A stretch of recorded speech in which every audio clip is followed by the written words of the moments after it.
رسول اللہ صلی اللہ علیہ وآلہ وسلم نے تقریباً 20 راتیں خیبر کا محاصرہ کیا۔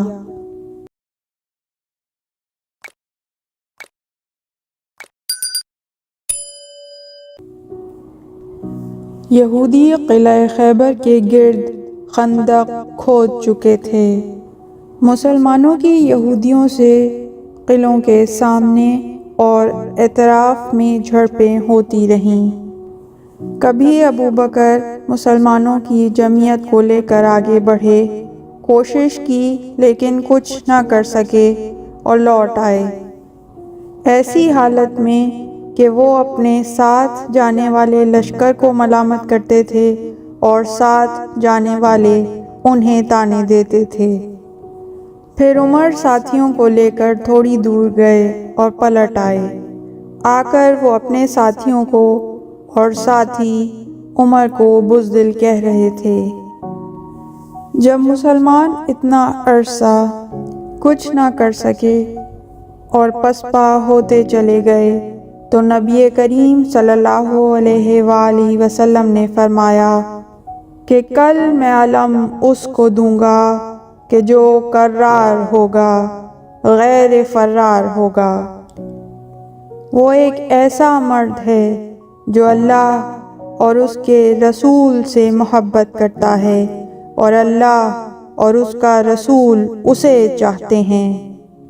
وہ علم کو یوں پکڑے گا جیسے پکڑنے کا حق ہے، بھاگنے والا نہیں۔ صحابہ نے صبح کے انتظار میں رات کروٹیں لے لے کر گزاری۔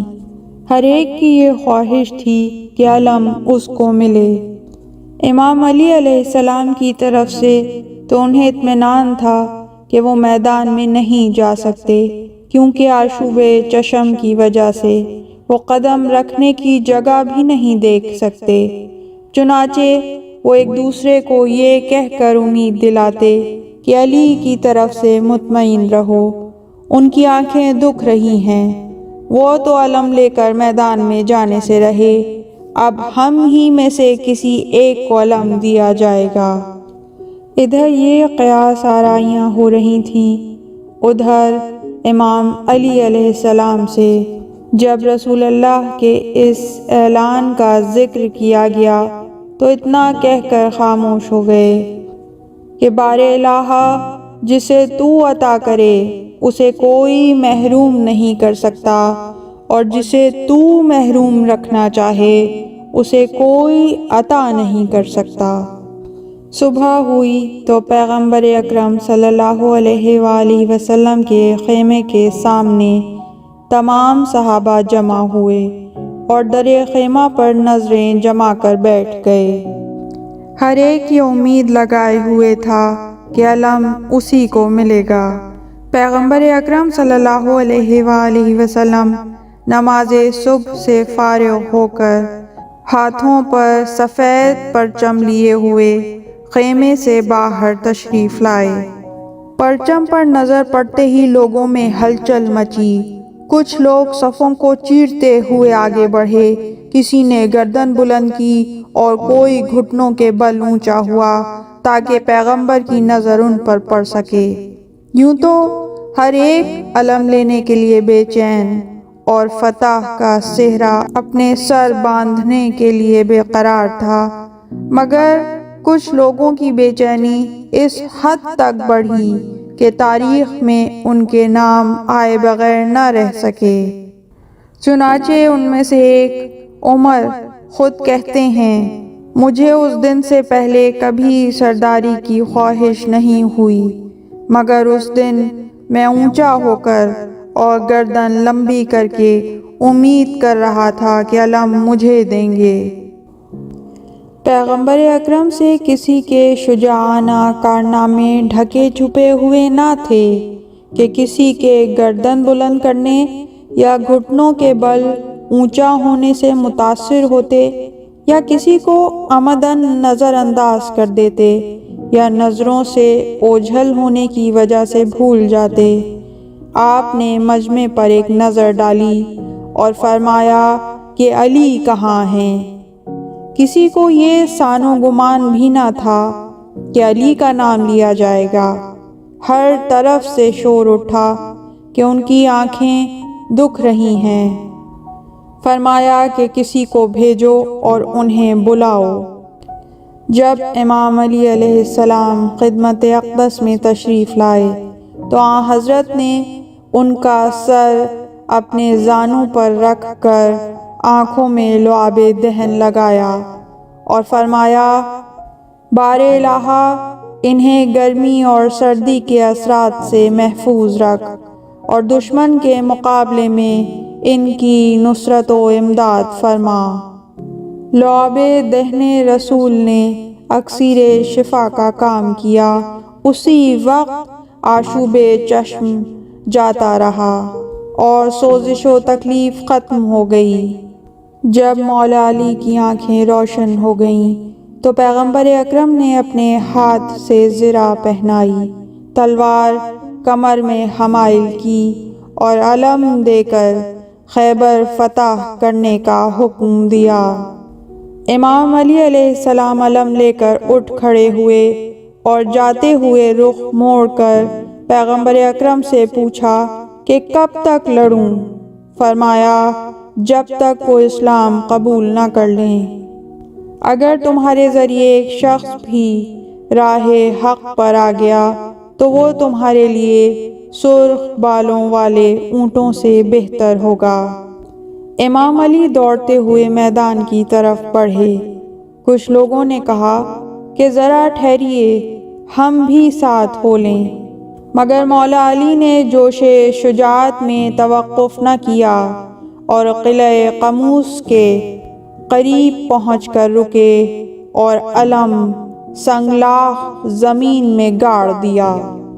ایک یہودی نے قلعے کے اوپر سے یہ منظر دیکھا تو حیرت زدہ ہو کر پوچھا کہ آپ کون ہیں؟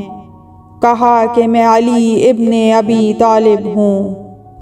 اس یہودی نے حضرت کے تیور دیکھے تو کہا، اے گروہ یہود، اب تمہاری شکست یقینی ہے۔ یہودیوں کو قلعہ قموس کی مضبوطی پر بڑا ناز تھا اور پہلے پرچم برداروں کی ناکامی سے ان کے حوصلے بڑھے ہوئے تھے، مگر اپنی ہی جماعت کے ایک آدمی سے یہ حوصلہ شکن الفاظ سنے تو ان میں کھلبلی مچ گئی اور دلوں پر رعب چھا گیا۔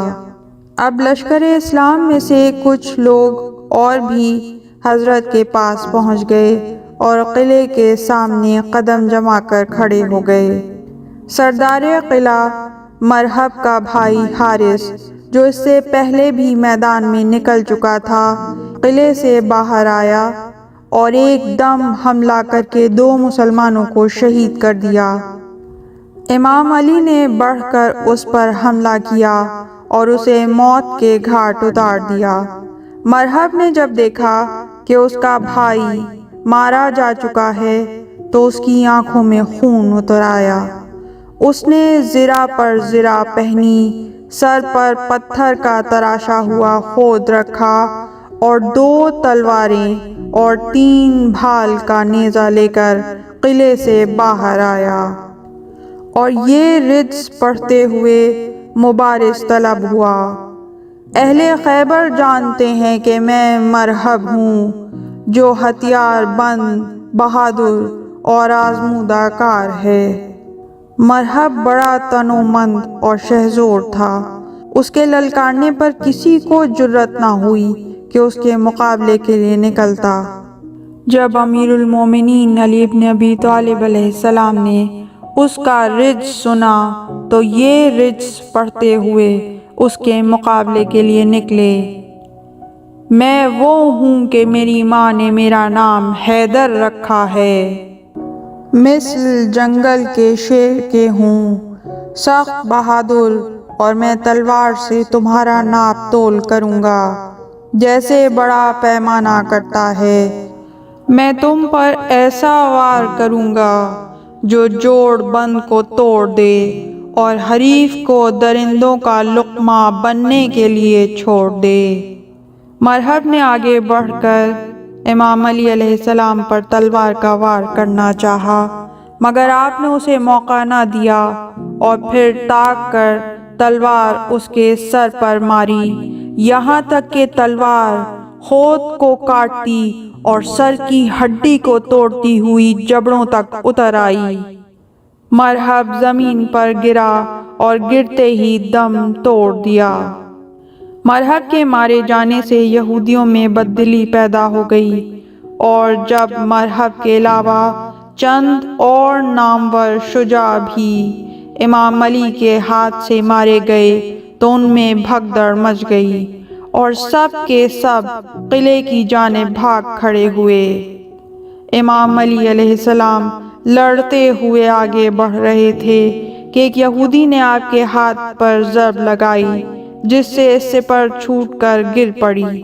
آپ نے اعجازی قوت و طاقت سے ایک دروازہ اٹھا کر اسے سپر بنا لیا۔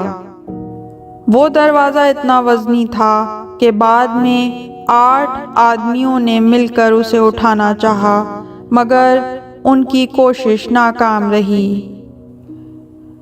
عمر کو بھی اس پر بڑی حیرت تھی، چنانچہ انہوں نے حضرت علی سے کہا کہ آپ نے اپنے ہاتھوں پر بہت بڑا بوجھ اٹھایا۔